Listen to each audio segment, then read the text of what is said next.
여기 프랑스 파리로 신혼여행을 온 호주 여성과 한국인 남편 부부가 있습니다. 그런데 이 부부가 머무는 숙소는 하필이면 프랑스 파리 내에서도 범죄율이 가장 높은 파리 북부의 외곽 지역이었다고 합니다. 행복할 것만 같았던 이 부부의 신혼여행에 결국 불청객이 찾아오고야 마는데요. 이들 부부의 금품을 노린 강도가 숙소에 침입을 했다는데 레슬링 선수 출신이던 아내가 나서려 하지만 한국인 남편의 깜짝 놀랄만한 행동 이후 아내는 울음을 터뜨리고 말았다고 하는데요. 대체 이들 부부에게 무슨 일이 벌어졌던 것일까요? 안녕하세요. 저는 호주 사람 스텔라라고 합니다.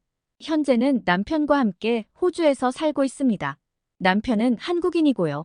저는 지금 제가 키우고 있는 아이들이 언어를 두 가지를 하면 좋을 것 같아서 초등학교 입학 전에는 호주에서 키우고 아이들이 성장하면 한국으로 들어가 한국어도 배우게 할 생각이에요. 그리고 제가 너무 사랑하는 남편, 언제나 든든한 남편과 함께 살고 있어서 지금 현재 너무 행복합니다. 많은 사람들이 제게 물어와요. 동양인 남자를 만나면 서양 남자에 비해 남성적인 매력이 느껴지긴 하느냐고요. 저는 단언컨대 그렇다고 말씀드리고 싶어요. 사실 처음에는 저도 알쏭달쏭했었는데요. 이제는 확실히 알아요. 제 남편은 듬직합니다. 오늘 말씀드릴 이야기도 그와 관련된 이야기예요. 저의 친정은 우선 대대로 운동선수 출신이었습니다. 부모님 모두 예전에 운동선수를 했었어요. 아버지는 레슬링 선수셨고 어머니는 테니스 선수를 하셨죠. 저도 부모님의 영향을 받아 자연스레 어릴 적부터 운동을 좋아했었는데 아버지의 뜻을 이어받아 저도 레슬링 선수를 준비했었습니다. 비록 여자였지만 상대와 몸을 부딪히며 겨루는 스포츠가 제 적성에 더 잘 맞았던 것 같았어요. 여러분들도 아마 호주 국적의 볼카노프스키라는 UFC 격투기 선수를 아실 겁니다. 한국의 정찬성 선수와도 타이틀전 매치를 치루었으니 말이죠. 그 볼카노프스키 선수도 어렸을 적엔 레슬링을 했던 선수였어요. 아버지께서는 자신이 운동했을 당시에 어린 볼카노프스키 선수를 봤던 이야기도 종종 해주곤 하셨죠. 볼카노프스키 선수는 당시에 레슬링 선수로도 꽤나 촉망받던 유망주였는데 돌연 레슬링을 그만두고 럭비 선수로 전향을 했다고 하더군요. 그리고 또다시 격투기 선수로 전향하여 현재는 세계 최고의 선수가 되었고요. 아무튼 아버지께서는 볼카노프스키 선수가 당시에 갑자기 왜 잘하던 레슬링을 그만두고 럭비 선수로 전향했던 건지 그 이유는 잘 모르겠다고 하시더군요. 하여간 저 또한 어릴 때부터 천재적인 재능을 갖추었다는 소리를 들으며 코치님이나 선배님들에게 늘 칭찬받는 그런 촉망받는 아이였습니다. 중학생 무렵 이미 언니들을 모두 제치고 전국대회 출전권을 따냈을 정도로 수준급 기량을 자랑했죠. 먼저 저는 신체적 조건이 레슬링에 유리한 조건이었어요.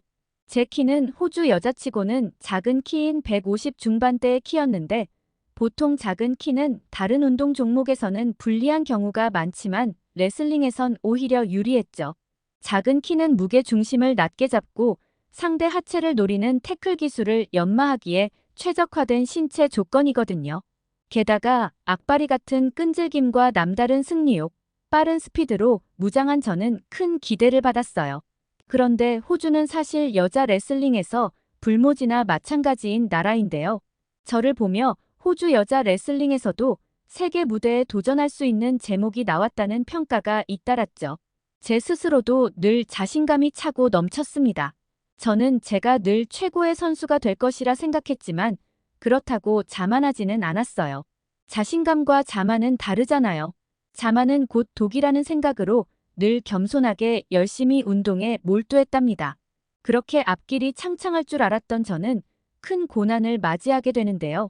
바로 눈이 문제였어요. 저에게 갑자기 근시와 난시가 복합적으로 찾아왔죠. 레슬링 선수에게 좋지 않은 시력은 치명적인 문제였습니다. 거리 감각이 무뎌져 태클 등 각종 기술을 효과적으로 수행하기가 어려웠죠. 병원 문을 두들겼지만 뾰족한 수가 나오지 않았어요. 호주의 의료진들은 시력 교정술로 좋아지긴 어려운 눈 상태라고 말했죠. 하지만 저는 주저앉지 않고 시력 문제를 극복하기 위해 많은 땀방울을 흘렸어요. 시력이 안 좋더라도 그 약점을 뛰어넘을 만큼 더 월등한 실력을 갖추면 될 거라 생각하고 이를 악물고 훈련했죠. 그런데 가면 갈수록 눈 상태가 계속 더 나빠졌습니다. 제가 아무리 열심히 노력해도 기량이 이전에 비해 절반 수준도 안 되게 떨어져 버렸어요. 저는 그럴수록 크게 절망할 수밖에 없었죠. 늘 최고라고 자신해오던 제가 이전에 저보다 기량이 훨씬 낮았던 선수에게도 밀리는 모습을 보며 언제부턴가 이제 더 이상은 안 되겠구나 하고 단념을 하게 되더라고요. 저는 그렇게 운동을 그만두게 되었습니다. 처음에는 극도로 우울했었습니다. 레슬링 선수로 최고가 되겠다는 꿈만을 보고 달려온 제 삶이 송두리째 흔들리는 기분이었거든요. 하지만 그래도 살아가야 하잖아요. 부모님도 안타까워하며 저에게 최대한 맞춰주시고 물심양면으로 도와주셨어요. 조금이라도 제가 힘들어하지 않도록 여러 가지로 많은 노력을 기울여 주셨죠. 저는 그런 감사한 부모님의 도움을 받으며 마음의 상처를 조금씩 치유해 가고 있었습니다. 그러던 중 지금의 제 남편 정규와 만나게 된 것이었습니다. 첫 만남은 호주로 워킹 홀리데이를 온 구릿빛 피부의 남자가 먼저 제게 다가왔죠. 제 남편은 호주의 공사장에서 일을 하고 있었습니다. 일명 노가다라고 하죠. 그런 비슷한 고된 일을 하고 있던 남자였죠. 그는 쉬는 날이 되거나 일이 끝나면 시내로 나와 커피 한 잔을 마시는 여유를 가진 남자였습니다. 사실 한국인이어서가 아니라 그냥 다른 나라에서 일을 하러 온 외국인들은 약간 위험할 수도 있다는 인식이 있잖아요. 한국도 그렇듯이요. 저도 외노자에 대한 인식이 그렇게 좋진 않았습니다. 낯설기도 하고요. 그런데 제가 카페에서 커피를 마시며 제 강아지를 쓰다듬고 있는데 강아지 한번 만져봐도 돼요? 하며 말을 걸어오던 남자가 바로 정규 씨였습니다. 그런데 저는 그를 보고 첫눈에 반하고 말았어요. 그의 탄탄하고 균형 잡힌 잔근육의 몸매와 열정 가득한 눈빛, 그리고 흰 치아와 함께 밝게 웃는 미소, 그 동양인의 첫인상은 저를 사로잡기에 충분했어요. 또한 정규 씨는 영어 실력도 매우 좋았죠. 저는 호주로 유학 온 학생인 줄 알았습니다. 나중에서야 워킹 비자로 온 것을 알게 되었죠.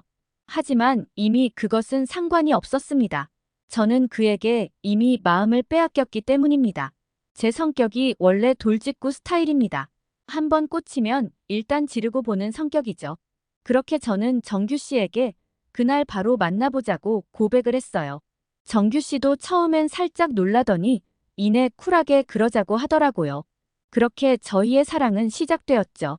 그와 함께 매일 데이트를 하고 주말이면 영화도 보고 함께 술도 마시면서 행복한 시간을 보냈어요. 그리고 그는 제가 좌절하게 되었던 저의 힘든 과거를 듣고 제가 절망 속에서 빠져나오는 데에도 큰 도움을 주었습니다. 그는 언제나 저에게 다시 힘차게 살아갈 용기를 주던 그런 사람이었어요. 그와 함께라면 언제나 마음이 편안해졌고 무엇이든 극복할 수 있을 것 같았죠. 그런데 어느 날은 데이트 도중 제 중학교 동창을 만난 것입니다. 중학교 동창은 저와 제 남편을 위아래로 훑어보더니 무언가 기분 나쁜 미소를 씩 보이더군요. 기분이 나빴지만 말 그대로 기분 탓이겠거니 하고 아무렇지 않은 척하며 대화를 했어요. 그 친구는 오랜만에 저녁을 함께 하자고 했고 저는 마침 배도 고팠기에 좋다고 하고 그 친구와 저녁을 함께 하게 되었죠. 그런데 친구는 식사 내내 무례한 말을 했습니다. 정규 씨는 참 성격도 좋고 영어도 잘하고 멋진 남자네요. 그런데 스텔라랑 함께 있으니 무슨 이모와 조카인 줄 알았어요. 스텔라, 너 혹시 어린애 좋아해? 와 같은 말을 하는 겁니다. 정규, 그러니까 제 남편은 동안이긴 하지만 그래도 얼마나 어른스럽고 듬직한 사람인데 잘 알지도 못하면서 제가 무슨 이상한 취향이라도 있는 것처럼 몰아갔죠. 그렇게 불쾌했던 저녁 식사가 끝나고 저는 정규 씨의 눈치를 살폈습니다. 그는 별것 아니라는 듯이 미소를 지으며 괜찮아. 여기 살다 보면 이런 취급 종종 당하곤 해. 어쩔 수 없어. 하며 초연한 태도를 보여주더라고요. 그 모습에 더욱 마음이 아팠습니다. 혼자 타국에 나와 살면서 얼마나 이런 일을 자주 겪었으면 말이죠. 저는 그런 정규 씨 옆에서 항상 힘이 되어주어야겠다는 생각을 더욱더 하게 되었어요. 그렇게 시간이 흘러 저희는 결국 결혼까지 약속한 사이가 되었습니다. 저는 정규 씨에게 프로포즈를 받고 눈물을 펑펑 쏟았지요. 그리고 부모님께 소개를 시켜드렸습니다. 부모님은 동양인인 정규가 마음에 들지 않은 눈치셨지만 제가 그로 인해 닫혀있던 마음의 문을 열고 점점 세상 밖으로 나온 것을 아셨기에 허락해 주셨습니다. 그렇게 저희는 한국에서 한 번, 호주에서 한 번, 결혼식을 2번을 했습니다. 호주에서 2번째 결혼식을 마치고 저희는 신혼여행을 갈 채비를 했죠. 신혼여행지는 남편과 저의 꿈의 여행지였던 파리였습니다. 떠나기 전날 밤 아빠가 제게 와서 파리는 생각보다 위험한 곳이야. 몸 조심해.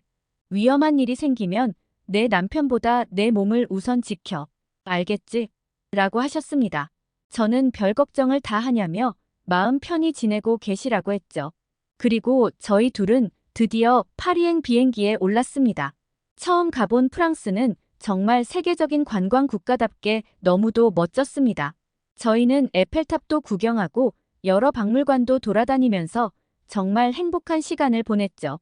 그런데 여행 3일차 되던 날 밤, 저희는 숙소에 누워있다가 예상치도 못한 봉변을 당하고 말았습니다.